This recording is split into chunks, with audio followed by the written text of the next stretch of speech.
Hai majikan, gimana nih? Kita udah kayak kobocan belum? Yaudah nggak apa-apa ya, ini kita eksperimen. Habisnya kita ngeliat kalau Caanmu dipotong model apa aja cakep lah. Kenapa kalau kita dikirain begini kayak kobocan ya? Jadi kalian harus terbiasa ya beberapa minggu ke depannya melihat penampakan rambutku seperti ini. Daripada kita gak buat video, yaudah biarin dah. Habisnya mau gimana lagi, apa harus kita di extension rambut begitu ya? Udah nanti kan juga rambut bakalan panjang. Lucu juga kok begini, cakep. Nyenengin diri sendiri aja udah. Biar dia girang dikit dah. Tuh seperti itu, bohong dikit biarin dah. Langsung aja nih kita bacain ya. Kiriman cerita dari teman kita namanya Aditya atau sering dipanggilnya Adit. Tentang kisah mamanya yang aduh, ini gimana ya, kita pas bacanya juga miris. Antara ditipu dan dapat kiriman-kiriman gitu kan, gak cuma kiriman-kiriman ke web, tapi kiriman-kiriman paket sama kiriman makanan juga, gengs. Yang berujung menakutkan. Mungkin kalian di sini juga ada yang pernah relate nih, jangan-jangan. Dimana teman cerita kali ini tuh gak ada setan-setanan, gak ada penampakan. Jadi aman buat kalian yang takutan. Lebih banyak ini drama-drama dan penggibahan tentang kehidupan sosialita. Tapi kalian juga akan tahu nih, kenapa cerita ini masuknya ke teman cerita. Jadi simak baik udah seperti biasa. Jadi si mamanya Adit ini itu bernama Mama Tiara yang punya teman dekat namanya Tante Kezia. Pertemanan mereka udah lama banget dari semenjak si Adit ini masih bayi. Dan Tante Kezia sendiri juga punya anak cewek. Umurnya cuma beda 2 tahun di bawahnya Adit. Namanya Zilvia. Yang kayak mau dijodoh-jodohin gitu ceritanya sama si Adit. Tapi si Adit ini udah punya pacar pilihannya sendiri lah. By the way katanya Tante Kezia ini tuh cukup terkenal di kalangan sosialita. Circle-nya juga banyak tuh artis-artis karena dia sendiri emang rajin ikutan arisan-arisan artis yang pada heboh-heboh itu tuh. Dan dulunya Tante Kezia sama si Mama Tiara itu emang model majalah remaja pada zaman dulu waktu masih muda.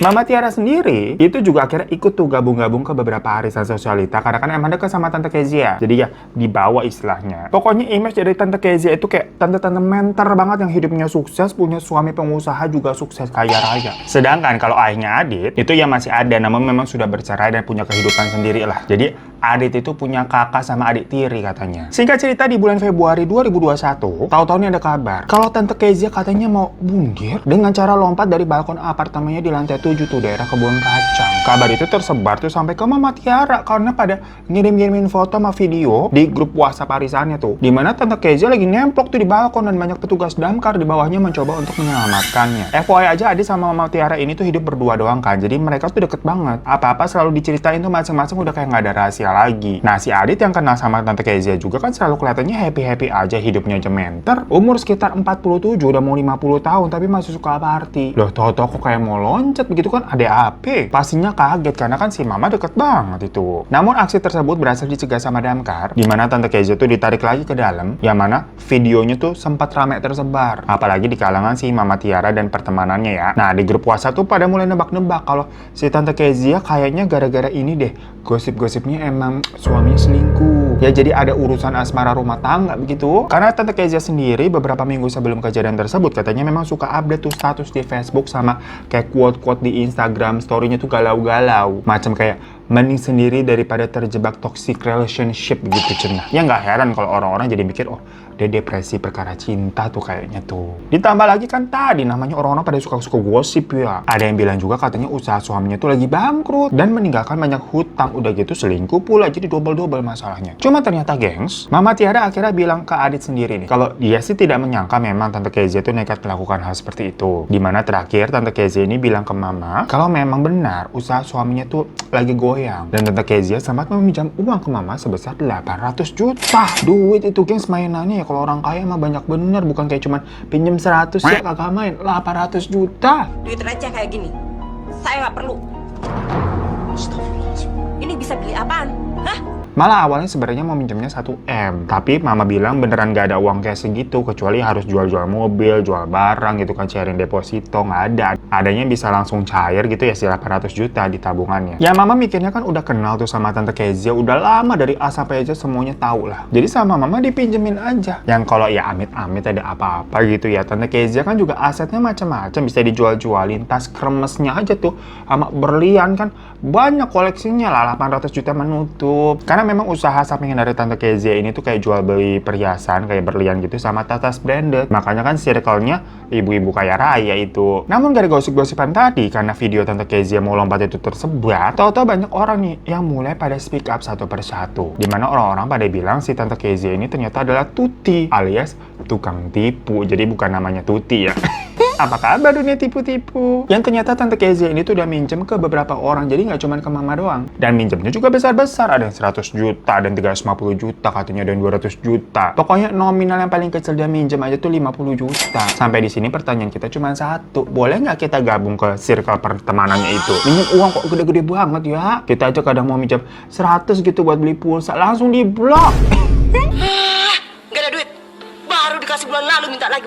Duit aja pikiran lu. Nah, mama yang dengar begitu kan dia bingung ya, maksudnya dari mama aja tuh udah besar 800 juta. Ditambah ini ada nominal-nominal dari orang-orang lain yang ditotal-total katanya kurang lebih itu 3,5 M, gengs. Lah buat apaan? Buat backup usaha suaminya lagi goyang apa gimana? Tapi waktu itu mama mencoba untuk positive thinking aja. Dimana dia mau nge-reach out nih Tante Kezia dengan maksud menanyakan kabar kayak perlu ditemenin nggak, perlu cerita nggak, perkara tadi tuh ada video kan mau lompat kan, kenapa kamu? Tapi teleponnya mati, tidak bisa dihubungi. Telepon suaminya si Tante Kezia juga nggak diangkat-angkat, chat kagak dibales, telepon anaknya nggak ada bedanya, sama aja. Ya masalahnya si Tante Kezia ini kan tinggalnya di apartemen, jadi kalau mau jenguk ke sana juga butuh akses ya buat masuk kan ke atas begitu dari bawah. Jadi percuma kalau mama datang ke sana tapi nggak bisa naik lah kudu piye. Udah nih, pokoknya ternyata gosip makin meluas. Dimana banyak katanya orang-orang udah pada bayar lunasin tuh tas-tas kremes yang mau dibelikan karena tadi si Tante Kezia jual beli ya. Tapi barangnya ini nggak dikirim-kirim. Si Tante Kezia ya masih nggak bisa dihubungin. Ya orang gregetan lah, ini udah bayar kan, apalagi itu barang tas ratusan juta, bukan ratusan ribu lah. Kita beli tas di Shopee aja 300 ribu seminggu kagak nyampe langsung tantrum gitu kan, pas ngecek masih nyangkut di cakung DC. Sampai akhirnya orang-orang yang merasa tertipu ini tuh bikin semacam apa sih, pangguyuban gitu misalnya ya. Bikin grup untuk melaporkan si Tante Kezia ini mau dilaporin untuk ke polisi. Waktu itu sih mama ikut dakdikdukser gitu ya kan, karena ada uangnya juga tuh 800 juta. Tapi dia dilema, di satu sisi kan dia masih yakin dengan sahabatnya ini. Namun di sisi lain si uang 800 juta itu sebenarnya mau buat dana pendidikannya si Adit yang bentar lagi akan kuliah di Australia. Jadi si Adit waktu itu lagi masih tes-tes gitu lagi, yang tes beberapa tempat kuliah. Ya sebenarnya sih ada yang namanya dana cadangan gitu kan, yang tadi ada deposito, ada aset segala macam, tapi kan itu semua harus proses. Namanya jual begitu-gitu kan nggak bisa sesaat setia. Dan ini ada uang 800 juta, nominalnya juga nggak sedikit lah pastinya. Makanya waktu itu akhirnya mama ini kayak semacam cosplay jadi intel. Dia ikut grup tadi tuh yang paguyuban sejauh mana grup ini tuh mau melaporkan si Tante Kezia ke polisi. Ya maksudnya buat nginfoin ke Tante Kezia langsung nanti nih. Karena kan si Tante Kezia nggak bisa ditelepon-telepon. Cuma kalau di chat sih kekirim kayak, cuman nggak tahu tuh dibaca apa kagak. Soalnya kayak yang matiin fitur WhatsApp dibaca read-nya nggak ada tanda contreng birunya gitu loh. Jadi nggak ngerti udah di-read atau belum maksudnya. Tapi ya mama tetep aja tuh ngabarin lewat chat. Bilang kayak kamu nih mau dikasusin ke polisi nih. Sama si mama ini, sama si mama ini, sama si mama ini begitu. Dibalas tuh akhirnya sama Tante Kezia. Dan mama sama Tante Kezia juga katanya langsung telepon-teleponan. Yang intinya si Tante ini lagi stres, masalah rumah tangga memang bilangnya. Perkara ternyata bener semua rumornya. Suaminya selingkuh dan punya banyak utang. Cuma dia katanya lagi proses tuh jual-jualin asetnya kok. Buat balikin itu semua uang-uang arisan ibu-ibunya tuh, ibu-ibu arisan. Namun ya tadi ya namanya jual aset-aset gitu kan butuh proses. Dan buat masalah orang-orang yang tadi pada beli tas, itu satu persatu katanya udah dijapri masing-masing sendiri sama si Tante Kezia. Buat katanya diretur pakai tas pribadinya gitulah. Jadi kan dia emang punya tas sendiri dijual beliin juga ya. Nah apartemennya tadi kan di Kebon Jeruk tuh, itu juga lagi dijual katanya. Cuma belum ada yang mau. Mobil-mobilnya dia juga udah dijual-jualin. Dia juga punya tanah di sana di sini gitu kan. Namun belum laku-laku kan, nggak secepat itu ya jual properti ya. Pokoknya akhirnya mungkin dari dia tuh jual tas-tas sama belian-belian yang cepet ya kalau hal-hal seperti itu dijual. Utang-utang dia tuh ke ibu-ibu arisan itu kayak dibayar satu persatu, nyicil. Nah jadi mama bertugas nih sebagai cepu ke Tante Kezia yang maksudnya gini. Mama tadi kan masuk grup paguyuban itu kan, yang orang-orang pada mau ngelaporin ke polisi. Nah misalkan ada si Mama Ani bilang, besok saya mau ke kantor polisi bikin laporan. Nah mama akan bilang tuh ke Tante Kezia kalau si ibu ini besok mau bikin laporan. Nanti si Tante Kezia yang akan japri langsung ke ibu ini buat nego lunasin bayar utangnya bagaimana, entah nyicil atau gimana urusannya dia. Yang membuat si ibu A ini nggak jadi laporan. Ya gitu aja terus. Jadi Tante Kezia ini selamat dari satu persatu orang yang kagak jadi bikin laporan, pada gugur semua. Sampai akhirnya gosipnya pun mereda, guys. Jadi orang-orang udah nggak berkoar-koar lagi nih. Ibu-ibu tersebut udah nggak ada yang bikin laporan. Yang ternyata memang rata-rata pelan-pelan tuh semua uang dari ibu-ibu tersebut dibayar bertahap sama si Tante Kezia dengan cara nyicil. Namun tidak dengan si Mama Tiara. Maksudnya pembayaran hutang yang 800 juta lah boro-boro nyicil, kagak dibahas, nggak dibayar sama sekali sepeser pun. Awalnya sebagai teman nih, lagi-lagi tentunya si Mama Tiara agak nggak enak nagihnya. Apalagi waktu itu kan masih masa chaos-chaosnya orang-orang pada mau laporin si Tante Kezia ke kantor polisi yang berlangsung selama 5 bulanan tuh. Tentunya si Mama sebagai sahabat maunya ya bantu gitu kan. Sampai akhirnya udah mereda hampir 9 bulan, gengs. Si Tante Kezia ini mulai beredar lagi tuh kemana-mana. Maksudnya ikut-ikut lagi tuh acara-acara arisan, hahihi gitu kan segala macem. Dan sempat ketemu Mama juga di acara tersebut. Tapi kayak nggak ada apa-apa gitu. Nah, si Adit waktu itu keterima nih akhirnya di salah satu universitas, tapi memang bukan jalur beasiswa ya. Jadi ya harus bayar sendiri. Akhirnya Mama menyempatkan ngechat tuh ke Tante Kezia buat nagih uang 800 juta itu, bilang mau dipakai buat kuliahnya si Adit. Dan udah 9 bulan juga nih anyway. Kalau lahiran udah brojol itu anak. Tapi nggak dibalas sama si Tante Kezia. Wah, kenapa nih si Mama kan merasa nggak ada salah apa-apa dia. Apa mungkin si Tante Kezia ini masih kesulitan keuangan? Tapi info dari ibu-ibu di grup ini pada yang batal bikin laporan dibilangnya udah dibayar dicicil kok. Tinggal Mama Tiara aja kok kagak ada cicilan ke dia. Sampai akhirnya waktu berlalu lagi udah 12 bulan, udah setahun. Si Tante Kezia ini kayak menghindar-menghindar terus. Loh, Mama kan jadi kecewa ya. Maksudnya hubungan pertemanan yang udah sekian lama terjalin kok jadi kayak gini. Dan Adit akhirnya ya tetap kuliah pakai uang depositonya si Mama yang dicairin. Nah, sebelum berangkat ke Aussie, Adit nih pingin at least si Tante Kezia tuh mulai nyicil balikin duit ke mamanya lah. Karena kan ya tabungan deposito mamanya jadi kepake tuh yang harusnya bukan dana pendidikan. Biar Mama juga ada pegangan. Walaupun pada saat itu si Mama kayak masih ya udah aja, soalnya si mamanya itu tipe-tipe bukan yang orang vokal gitu loh, kayak takutan, gak enakan. Nah, Adit yang jadi kayak kepikiran ninggalin mamanya ke Aussie sementara keadaan masih begitu. Akhirnya Adit lah yang mencoba reach out ke Tante Kezia, tapi no respon. Dari situ dia nyari tuh anaknya Tante Kezia yang si Zilvia tadi. Kontaknya juga udah nggak aktif, geng. Akhirnya Adit nanya ke teman-teman circle-nya kan, dapatlah info. Intinya disamperin tuh si Zilvia waktu lagi nongkrong sama teman-temannya. Zilvia cukup kaget tuh waktu disamperin sama si Adit. Nah, Adit di situ maksudnya cuma mau nanya, "Emak lu sekarang keadaannya gimana sih? Di kontak kok susah banget. Tapi giliran ada acara-acara, ada arisan segala macam, gue lihat masih datang-datang aja. Kalau memang udah stabil keuangannya ya tolong bayarlah utang ke nyokap gua." Kan kurang lebih begitu ya. Tapi si Zilvia ini malah marah-marah karena dia katanya merasa dipermalukan perkara lagi sama teman-temannya nih. Dari situ si Mama Tiara langsung ditelepon tuh sama Tante Kezia, dibilang, "Itu Zilvia cerita katanya dia labrak sama Adit, maksudnya apa sih?" Yang intinya si Tante Kezia ini marah-marah merasa anak perempuannya itu diperlakukan gak enak sama si Adit. Lah, Adit kan bingung ya, labrak apaan? Orang dia cuma nanya perihal utangnya si ibu lu itu Tante Kezia. Dan Mama Tiara yang tahu bang sifat anaknya, sifat si Adit yang nggak begitu, nggak mungkin dia ngelabrak-ngelabrak orang, apalagi ngelabrak si Zilvia yang udah dia kenal. Tentunya ya belain si Adit. Nggak mungkin Adit ngelabrak begitu. Kamu lagian juga chat nggak pernah dibalas, telepon nggak diangkat, kenapa sih? Malah balas nanya kan tuh, "Kamu menghindari saya," gitu kata Mama. "Terus gimana utangmu itu 800 juta kapan mau dibayarin? Udah setahun loh. Aku harus sampai pakai tabunganku untuk sekolahnya si Adit." Si Tante Kezia malah marah-marah, gengs, kayak, "Ya sabar dong, kamu kan tahu keuanganku sekarang lagi nggak bagus. Udah jangan ganggu aku dulu. Aku lagi usahain semuanya." Jadi galakan dia. Adit aja sampai kayak geleng-geleng. Maksudnya lah, orang disuruh sabar. Udah setahun nih disuruh sabar. Lagi nih kontak juga kagak bisa. Ya siapa yang bisa sabar kalau begitu kan? Kita juga jadi emosi.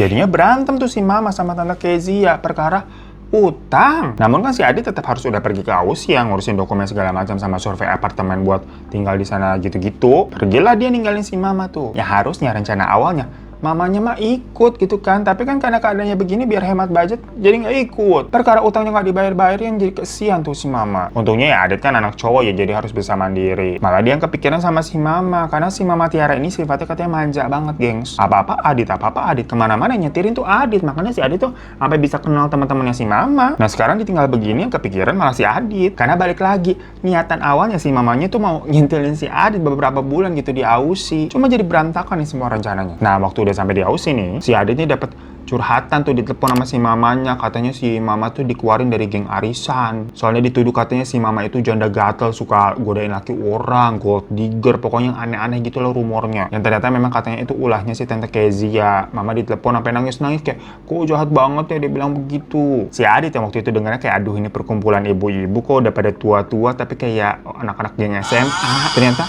umur bener hanya angka doang, kelakuan malah Sama aja begitu, makin tua malah makin kayak bocah. Ya cuma Adit yang dengan kelakuan si Tante Kezia yang memfitnah mama gitu ya tentunya kesel dong. Akhirnya dia ngechat tuh ke nomor Zilvia yang baru. Si Adit soalnya kan udah tahu nomor barunya waktu ketemuan terakhir kali. Dibilang kayak, your mom jangan senggol-senggol mam aib gitu loh. Cuma waktu itu ternyata katanya di read doang gengs, jadi ada tanda birunya tuh checklist 2 tapi nggak dibales. Malahan abis itu si Adit dia blok. Ya udahlah, capek juga nih si Adit nih. Di Aussie nih, Adit kenalan sama beberapa anak yang dari Indonesia juga kan. Lah dia dapat gosip tentang si Tante Kezia yang katanya melihara brondong. Iya, brondongnya seumuran lagi sama si Adit dan temen-temennya. Jadi kalau begini janda gatal siapa? Lama-lama masih punya suami itu Tante Kezia. Cuman kan emang lagi retak hubungannya karena suaminya selingkuh. Mungkin nggak mau kalah nih si Tante Kezia nih, tapi emang brondong. Jadi di pertemanannya Adit yang di Australia itu, orang-orang Indonesianya ada yang kenal memang sama si brondongnya si Tante Kezia, sebut aja namanya Emil ya. Jadi kayak dibayangin, si Emil tuh simpenan tante-tante tahu kemarin ke Jepang dibeliin ini itu. Ih kacau banget, gue juga mau kalau jadi simpenan tante-tante yang hot begitu. Ya omongan-omongan cowok gitu kan. Cowok kan kadang-kadang suka gosip juga ya.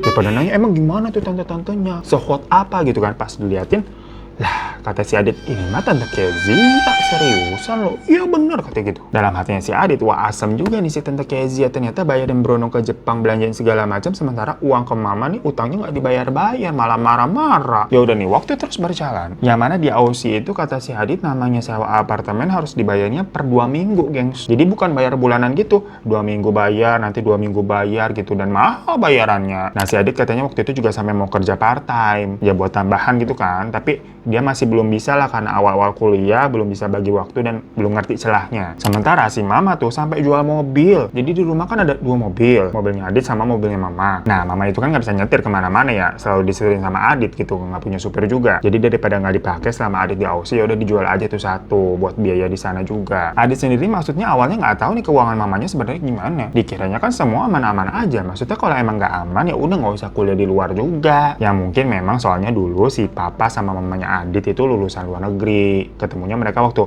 lagi kuliah sama-sama di UK. Jadi mungkin mamanya tuh pengen ya minimal anaknya sama kuliah dari luar negeri juga. Ya Adit mah nurut-nurut aja. Ya tapi kan di satu sisi si Adit jadi kepikiran lagi ya itu duit 800 juta. Maksudnya kalau waktu itu nggak dipinjemin ke si Tante Kezia atau minimal udah dibalikin dicicil gitu kan. Ya nggak harus sampai jual-jual mobil. Mobil juga dijual paling laku berapa sih? Katanya dijual tuh mobil Mazda.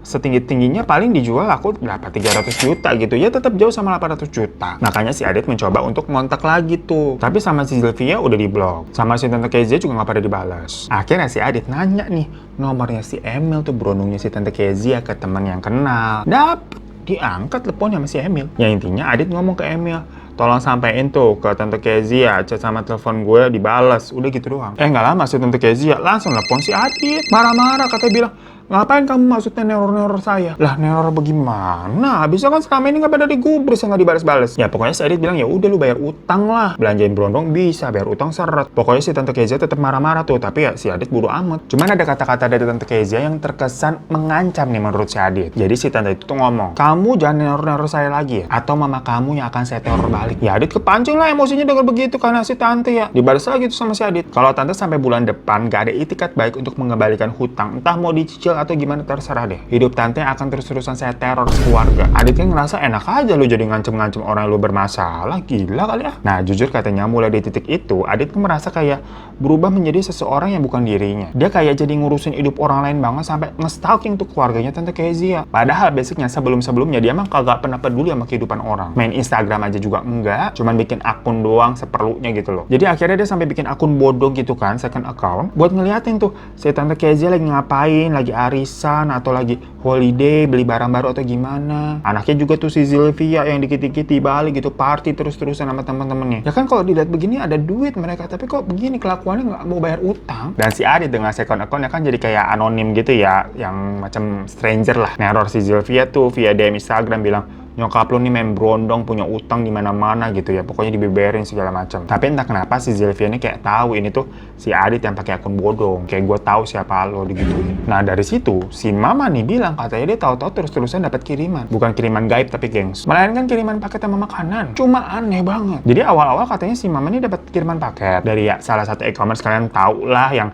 bisa sistem COD, dibilang atas nama Adit nih penerimanya gitu kan, berarti kan yang order si Adit. Ya awalnya kirain si mama emang Adit yang pesen, dan karena COD dibayar lah sama si mama. Tapi tahu-tahu dalam satu hari kok bisa sampai ada 20 paket COD semua. Mama kan bingung ya, si Adit itu lagi di Australia ngapain beli barang terus dikirimnya ke rumah. Mana COD semua gitu kan.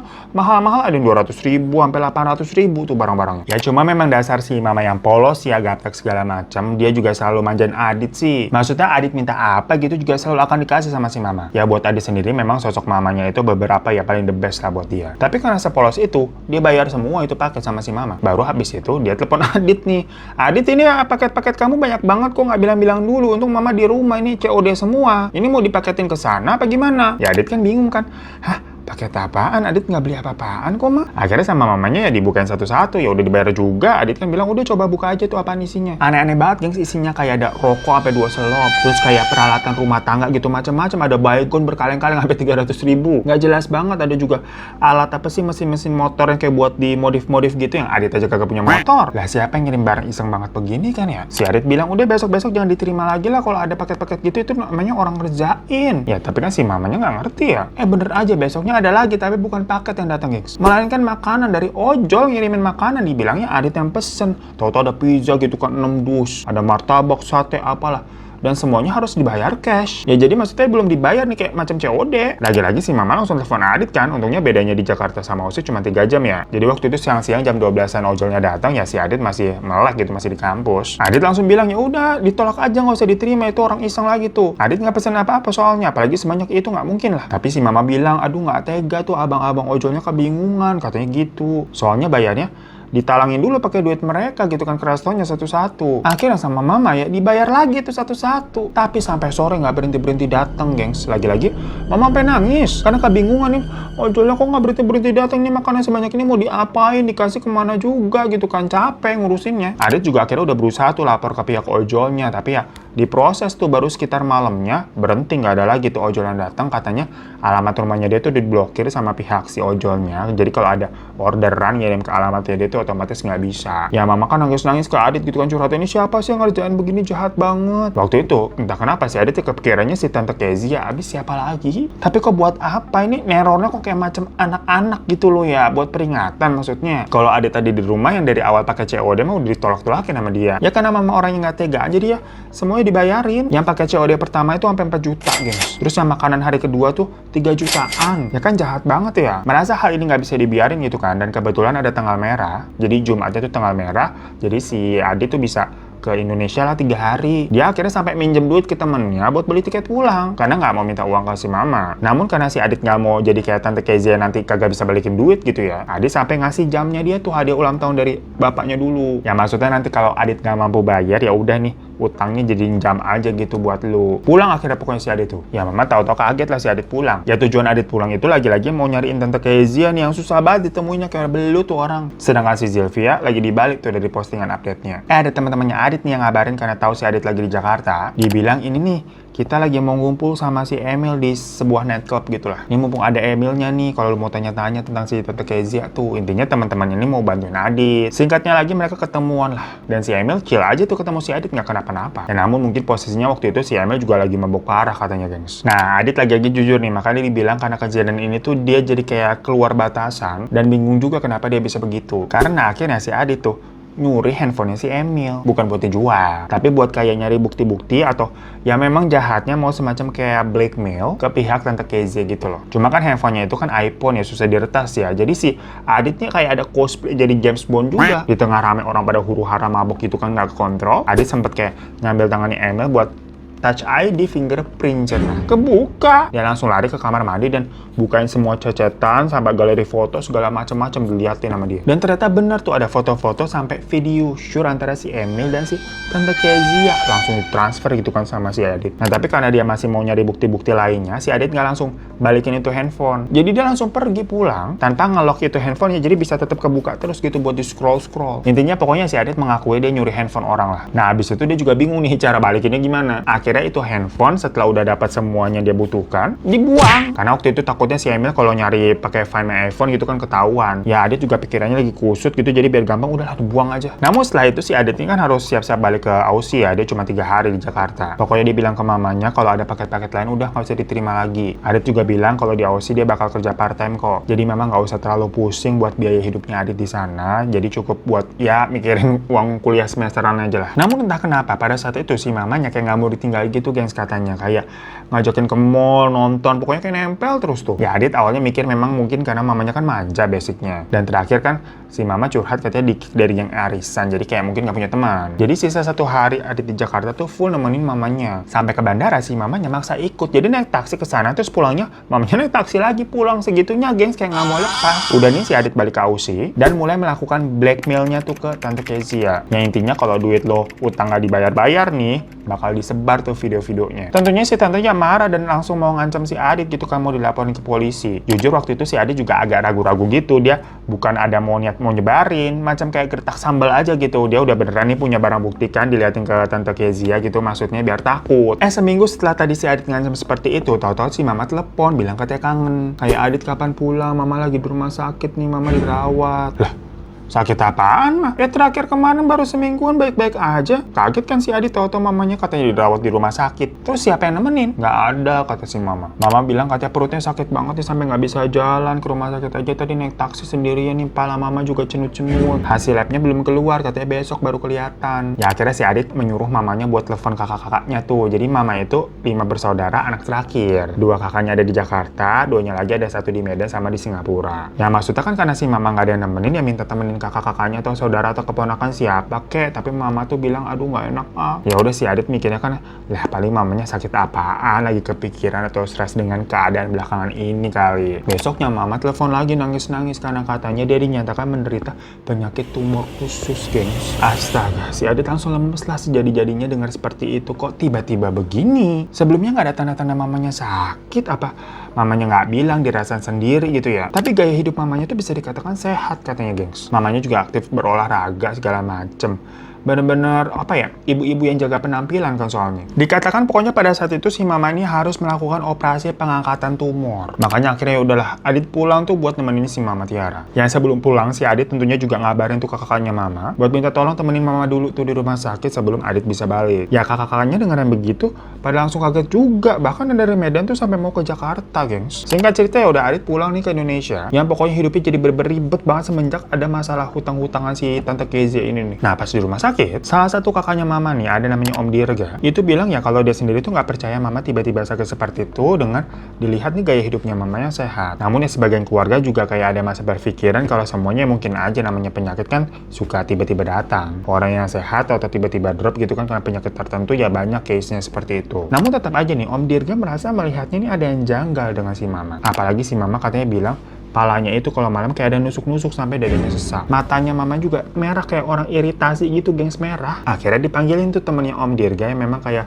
punya six sense gitu lah, bisa ngeliat. Ada namanya Pak Alwi. Nah menurut Pak Alwi, karena selain mama memang sudah jelas ya didiagnosis sama dokter terkena tumor, namun Pak Alwi ini yang bisa lihat di kepalanya mama itu katanya ada paku goib gengs yang dililit sama tali pocong. Nah hal itu yang membuat si mama sakit kepala sampai rambutnya rontok. Ini prosesnya belum minum obat-obat keras buat penyembuhan segala macam ya, masih tahap awal, masih diagnosa, belum operasi juga. Ya Adit sendiri waktu itu nggak percaya. Tapi setelah si Pak Alwi ini yang katanya ngambil paku goib tersebut, jadi emang si Pak Alwi kayak ngambil sesuatu gitu dari atas kepalanya mama, tapi nggak ada yang bisa ngeliat, kayak nggak ada apa-apaan gitu loh. Namun si mama mengaku kalau kepalanya katanya ya udah nggak sakit lagi, berasa enteng. Cuma perutnya memang masih merasa sakit. Nah setelah Pak Alwi meneliti paku tersebut dengan ritualnya, dia bilang katanya ini memang kiriman dari seseorang. Yang ngirim ini perempuan, ciri-cirinya begini. Pas Adit denger, lah ciri-cirinya kok Tante Kezia. Padahal Adit sama mama nggak pernah cerita apa-apa tentang Tante Kezia ini kepada kakak-kakaknya loh. Ke keluarganya mama tuh nggak pernah cerita sama sekali. Bahkan kakak-kakaknya mama ya nggak kenal juga sama Tante Kezia siapa. Walaupun mama teman dekatnya Tante Kezia, tapi nggak sampai dikenalin ke kakak-kakaknya juga. Makanya dari situ si Adit mikir loh, kok si Pak Alwi ini tahu-tahuan. Ya kakak-kakaknya mama aja nggak ngerti siapa Tante Kezia,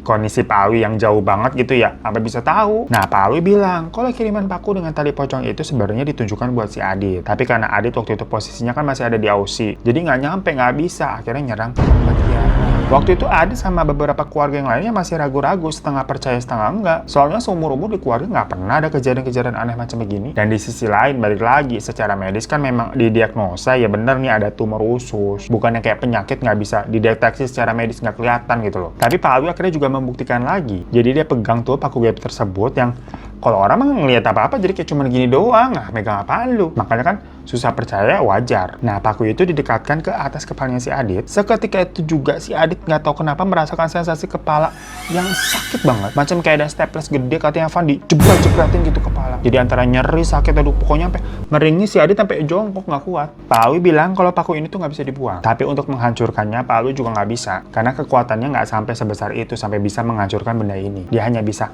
nyabut dari kepalanya Mama karena si Pak Alwi bisa lihat tuh ada paku tuh. Ditambah Pak Alwi juga nggak mau nyimpen ini lama-lama karena energi negatifnya sangat besar, bisa menarik para lelembut katanya. Kakak-kakaknya Mama pada bilang tuh, apa nggak bisa dibalikin aja ke yang ngirim biar kena batunya langsung gitu loh maksudnya. Pak Alwi bilang ya sebenarnya bisa-bisa aja, cuma lagi-lagi dia nggak punya kekuatan untuk melakukan hal itu. Akhirnya dipilih cara yang paling gampang, yaitu dikubur aja di dalam tanah. Yang tadinya ya udah mau dikubur di depan halaman rumahnya Adit, tapi kata Pak Alwi jangan, nanti rumah kamu malah didatangi lelembut karena kan energi dari paku itu menarik ya. Makanya mereka sempat muter-muter tuh nyari lahan kosong yang terbengkalai, habis itu menguburkannya di sana. Setelah udah nih dengan urusan perpakuan, keluarga memutuskan untuk melanjutkan perawatan Mama dengan cara operasi kan. Namun sebelum operasi kan banyak prosedurnya juga tuh. Pas dicek lagi dari hasil lab, dokter kaget karena ternyata tahu-tahu dilihat ada tumor lain yang ditemukan, gengs. Jadi nggak cuma satu. Padahal yang terakhir cuma satu tuh, di area usus. Cuma tahu-tahu pas prosedur sebelum operasi pengecekan lagi tuh, kok banyak nih udah menjalar.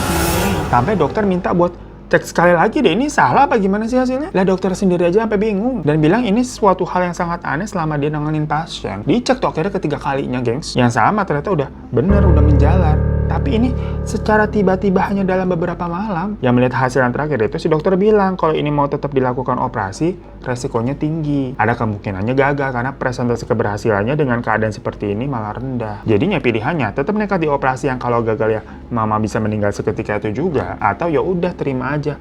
Pasrah dengan pengobatan, kalau ada mukjizat ya alhamdulillah, tapi kalau enggak ya udah menikmati sisa hidup berkumpul bersama orang-orang tersayang. Walaupun ya prediksinya nggak bakal lama juga. Jujur saat itu pilihan terberat dan penuh dilema. Dan Mama memang saat itu memilih untuk ya udah nggak usah dioperasi. Karena kan takut juga ya dibilang presentasinya kecil. Itu udah dari omongan dokter loh. Ya udah akhirnya Mama dibawa pulang tuh. Sementara Adit cuti kuliah, dia berhentilah baru masuk mau bulan kedua padahal. Udah nggak mikirin kuliah lagi deh. Nah Adit sebenarnya bener kayak apa ya? Marah banget sama yang namanya Tante Kezia. Tapi keluarga sama Mama sendiri tuh bilang udah janganlah. Ternyata itu orang serem, gak usah dibalas atau gimana-gimana, pasrah aja sama Tuhan. Takutnya kalau Adit lawan nih makin kesana gitu kan, lah si Adit malah kena. Orang niatan awalnya kan katanya mau dikenain si Adit malah. Namun di sisi lain kan si Adit mikirin duit 800 juta yang bukan apa-apa buat berobat si Mama nih lagi butuh banget. Tapi diputer lagi nih sama kakaknya si Mama. Dimana Mama Tiara begini salah satu penyebabnya kan juga karena si duit 800 juta itu yang harusnya dari awal ya jangan minjemin sebesar itu mungkin. Kalau kita mau meminjamkan uang ya udah nominalnya seikhlas aja yang kira-kira kemungkinan memang uang itu tidak akan balik. Yang mana pada saat itu keadaannya udah nggak usah diungut-ungut 800 juta ini karena si 800 juta ini sumber masalah loh dibilang gitu. Dan kakak-kakaknya Mama juga akhirnya pada bantuin biaya pengobatannya. Dengan mobilnya si Mama yang tinggal satu tuh juga udah dijual tuh, udah habis-habisan. Tapi kondisi Mama tidak membaik juga. Terakhir si Mama Tiara katanya kurus banget kata si Adit. Sampai akhirnya Adit memberanikan diri menemui Tante Kezia dengan memendam amarah dan membuang jauh-jauh dendamnya. Dia nemuin Tante Kezia yang waktu itu kebetulan lagi sama si Emil dengan tujuan Adit mau meminta maaf,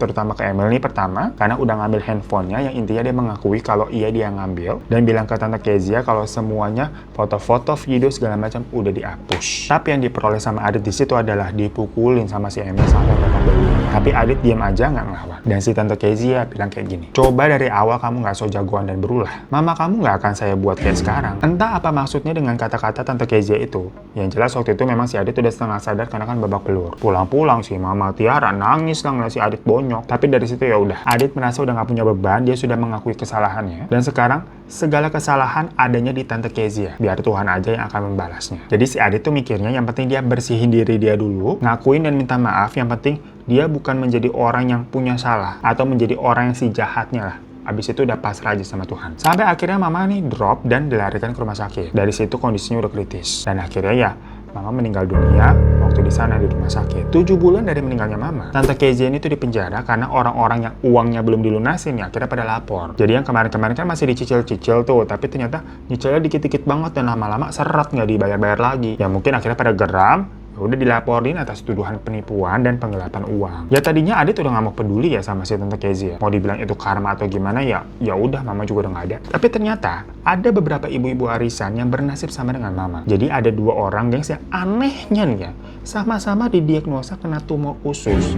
Dan tahu-tahu keadaan tumornya tuh menjalar. Ya menurut Adit itu sesuatu hal yang kebetulan tapi aneh banget. Ada 3 ibu-ibu nih termasuk si mamanya ya. Satu circle, satu geng arisan tadinya. Tahu-tahu punya penyakit yang sama secara berdekatan seperti itu. Yang mana sih 2 ibu-ibu tersebut adalah ibu-ibu yang paling vokal nagihin duit mereka. Istilahnya kayak ngomporin ibu-ibu yang lain tuh buat yuk laporin si Tante Kezia gitu loh. Jadi kan sebuah kebetulan yang penuh tanda tanya. So itu kan cerita Adit yang akhirnya pokoknya dia tidak meneruskan kuliahnya dan langsung bekerja freelance sampai saat ini sejak itu ya. Yang hal ini tuh membuatnya apa ya, berhati-hati banget memilih teman dan tidak bisa mempercayai orang 100% lagi. Dia punya rasa trust issue yang besar terhadap manusia. Ya pokoknya teringat terus tuh ucapan dari kakaknya si Mama, kalau kita mau meminjamkan uang kepada seseorang harus siap untuk kehilangan uang tersebut. Jadi bijaklah dalam memberi nominalnya. Ya jika memang orang tersebut membutuhkan nominal dengan jumlah yang besar dan kalian ikhlas saja memberikannya, ya udah go ahead. Ujung-ujungnya balik ke pribadi masing-masing aja. Karena cerita ini menjadi sebuah kisah hidup yang sangat traumatis untuk Adit pribadi. Ya Adit juga nggak tahu apakah semua ini adalah takdir ibunya yang memang seperti itu atau ada orang jahat yang membuatnya seperti itu. Tapi yang jelas makanya si Adit ini sempat datang dan meminta maaf kepada Tante Kezia dan Emil agar dia bisa merasa tenang, tidak menjadi orang jahatnya gitu loh dalam cerita ini. Jadi dia sama Mama Tiara ya berusaha membersihkan diri dan pasrah aja dengan apa yang ditakdirkan Tuhan. Yang penting Adit yakin mamanya itu baik, tidak bersalah dan pasti selalu akan ada tempat yang indah untuk orang-orang baik di sana. Ya terima kasih ya, amin. Terima kasih banyak ceritanya Adit. Buat kalian semua yang mau kirim-kirim cerita boleh email ke sini dan sampai jumpa lagi di teman cerita selanjutnya. Assalamualaikum warahmatullahi wabarakatuh.